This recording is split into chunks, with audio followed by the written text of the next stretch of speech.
یہ آپ بات یاد رکھیے گا، میری تو کوئی حیثیت ہی نہیں ہے نا، میں سید بھی حضور کی وجہ سے ہی بنا ہوا ہوں نا، میری تو اندر کوئی حیثیت نہیں ہے نا۔ ہاں مجھے بھی اگر لوگ مانتے ہیں تو حضور کی وجہ سے مانتے ہیں، یوں تو سید بھی ہو، مرزا بھی ہو، افغان بھی ہو، تم سبھی کچھ ہو، بتاؤ مسلمان بھی ہو۔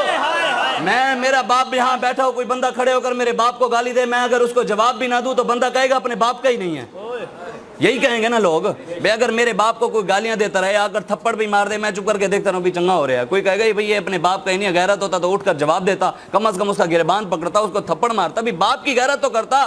پھر نانے کی عزت پر ڈاکہ پڑ جائے اور سید چپ کر کے بیٹھے رہیں، وہ سید کہلوانے کے لائق نہیں۔ ہاں اس کائنات کی سب سے بڑی دربار گنبد خضرا ہے، اور اس دربار کے سجادہ نشین امام حسن اور حسین ہیں۔ جب دین پر وقت ہے تو حسن حسین گھر بیٹھ کر نذرانے نہیں لے رہے تھے، نہ ہی انہوں نے فتوے دے دیے تھے کہ یزید کافر ہو گیا، ظالم ہو گیا، نہیں، امام حسین بچوں کو لے کر میدان میں آ گئے تھے، اور یزید نے کہا میرے ہاتھ پر بیعت کریں، مجھے ووٹ دے دیں، حسین نے کہا نہیں، دین کے غدار کے ہاتھ میں ہاتھ نہیں جائے گا۔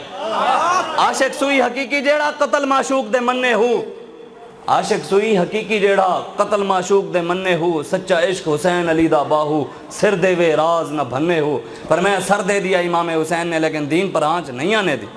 آج ہم کہیں تو حسینی کھڑے شرابیوں کے ساتھ ہوں، کہیں حسینی کھڑے ہم زانیوں کے ساتھ ہوں، کہیں ہم حسینی اور کھڑے صحابہ کے گستاخوں کے ساتھ ہوں، کہیں ہم حسینی اور کھڑے ہم سود کا کاروبار کرنے والوں کے ساتھ ہوں، کہیں ہم حسینی اور ظالم کے ہاتھ میں ہاتھ دیا ہوا پھر حسینی نہیں ہے، پھر ہم حسینی نہیں ہیں۔ اس لیے یہ میں آپ کو جو بات کر رہا تھا، آپ جتنے بھی بیٹھے ہیں حضور سب آپ کو دیکھ رہے ہیں، سب کو دیکھ رہے ہیں حضور، اور میں جو نیت یہاں لے کر آیا ہوں نا، میرے آقا وہ بھی جانتے ہیں، اور جو آپ سوچ کر بیٹھے ہیں اور جو سوچ رہے ہیں وہ بھی جانتے ہیں، اور جو یہاں پر بیٹھ کر رپورٹیں بنا رہے ہیں اور جا کر وہاں دکھائیں گے، یہ بات ضرور یاد رکھیے گا، یہ کرامن کاتبین بھی تمہارے رپورٹیں بنا رہے ہیں۔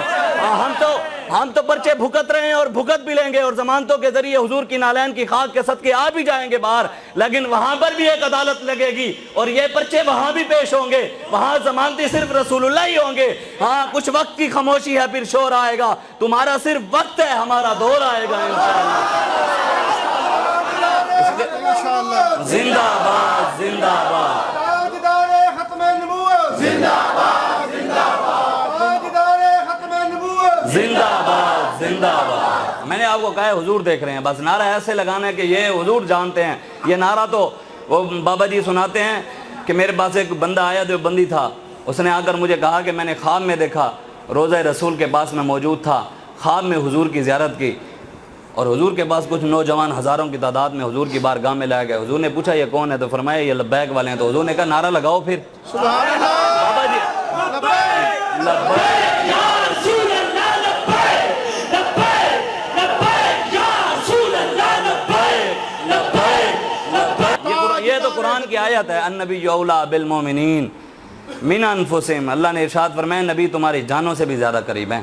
اعلیٰ حضرت نہیں فرماتے سب سے اولیٰ و اعلیٰ ہمارا ہے، اولیٰ کا مطلب یہ ہے کہ سب سے قریب تر حضور ہیں۔ النبی اولیٰ بالمومنین، نبی جانوں سے بھی زیادہ قریب ہے۔ میرے والد صاحب مجھے یہ بات سمجھاتے ہوتے تھے، یہ آیت میرے والد صاحب ابھی بھی زندہ ہیں، اللہ تعالیٰ انہی کے صدقے ہی آج ہم چلتے پھر رہے ہیں، اور بابا جی خادم حسین رضوی کا فیضان ہے جو آج یہاں بیٹھے ہیں، ہماری تو کوئی حیثیت نہیں ہے، انہی کی کرم نوازی ہیں۔ میرے والد صاحب مجھے سمجھاتے تھے، میں آپ کو سمجھاؤں، کہتے ہیں کہ اس آیت کا مطلب پتہ ہے کیا ہے؟ میرے دوست ہیں، میں اب کسی اور کا نام لوں شاید وہ ناراض ہو جائے، تو جب کہتے ہیں میں نے کہا کہ النبی اولیٰ، نبی جانوں سے بھی زیادہ قریب ہے، مثال کے طور پہ وہ سمجھاتے تھے بھی مجھے سلیم صاحب نے کہا کہ جناب شاہ جی جان، میں نے کہا جی کہاں پر ہے؟ سلیم صاحب نے کہا کہ جان میری اماں جی نے ایک مرتبہ میری آنکھ میں سرمچو ڈالا نا، سرما ڈال رہی تھی، سرمچو میری آنکھ میں زور سے لگا نا، میری جان نکل گئی۔ میں نے سمجھا شاید بھی آنکھ میں جان ہے، پھر میں نے کہا جناب سلیم صاحب یہ جو آنکھ ہے یہ تو نابینا بھی پھر زندہ ہے اگر آنکھ میں جان ہے۔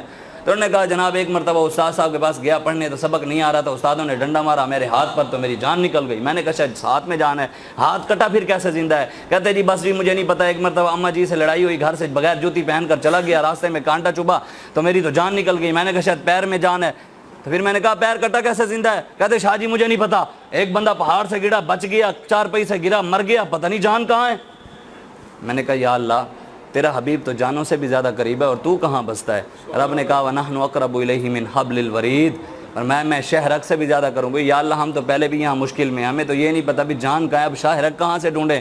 رب نے فرمایا قرآن میں ہی ہے فَاسْأَلُوا أَهْلَ الذِّكْرِ إِن كُنتُمْ لَا تَعْلَمُونَ, اللہ والوں کے پاس چلے جاؤ. ہم ایسے چلتے چلتے چلتے چلتے او خواجہ غلام فرید کوٹ مٹھن شریف والے, ہم ان کی بارگاہ میں پہنچ گئے. ہم نے کہا جی خواجہ جی ایک بات سمجھ نہیں آ رہی. انہوں نے کہا جی کیا؟ انہوں نے کہا اللہ تعالیٰ کہتا ہے بھی نبی جانوں سے زیادہ قریب ہے, میں شہرک سے زیادہ قریب ہوں, ہمیں سمجھائیں کہ اب شہرک کہاں ہے اور جان کہاں ہے. کہا ہم چٹکی میں سمجھا دیتے ہیں.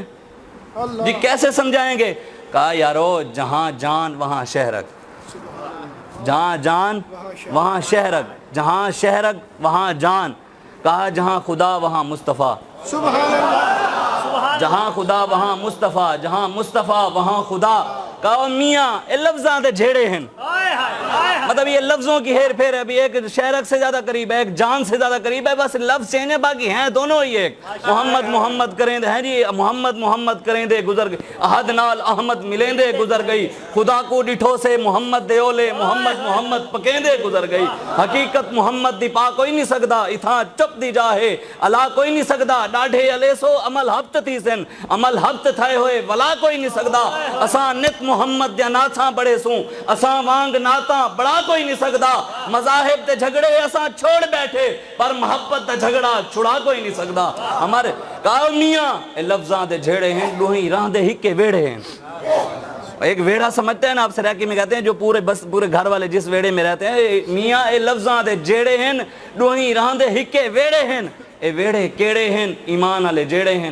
اللہ خلقت دی جی کو گولے ہر دم فرید دے کولے.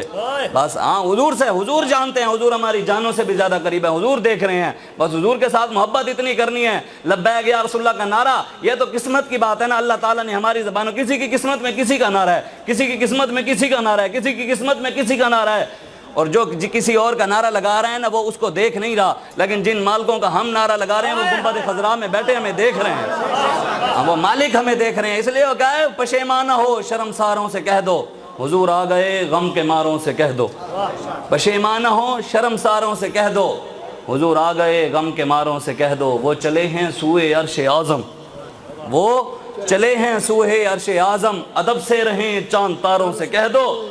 ادب سے رہیں, حضور آ رہے ہیں. حضور کی بات جب آئے تو وہاں پر سر جھکا دینا چاہیے. یہ نہیں ہے کہ جی فلاں یہ کہ جی فلاں حضور کے دین, حضور کی ختم نبوت کے ساتھ غداریاں ہو گئیں, ناموس رسالت کے ساتھ غداریاں ہو گئیں. یہاں پر پاکستان کے اندر سود کا کاروبار ہے رہا ہے, نوجوان پرپال کمپنی کے پیچھے لگ گئے ہیں, آن لائن کمپنیاں چل رہی ہیں, وہ سود کا کاروبار کروا رہی ہیں باہر سے آ کر, اور مسلمان بھی حلال کو چھوڑ کر حرام کے پیچھے لگتا رہ جا رہا ہے. نوجوان 50,000 یا لاکھ روپیہ آن لائن کمپنیوں میں ڈال کر وہ اسپیس لیش اور پرپال نامی کمپنیاں آ گئی ہیں, وہ چاہتے ہیں کہ مسلمان سود کی طرف آئیں. سود اتنا بڑا گناہ ہے, حضور نے فرمایا ہے جس نے سود کا ایک درہم کھایا نا وہ اس سے بھی بدتر ہے کوئی بندہ کعبے کے اندر 72 بار زنا کرے. سود کا ایک درہم کھانے والا ایسے ہے جیسے اس نے 36 بار اپنی ماں کے ساتھ زنا کیا. آج کوئی حلال کی ہمیں پتہ ہی نہیں ہے, اسلام نے ہمیں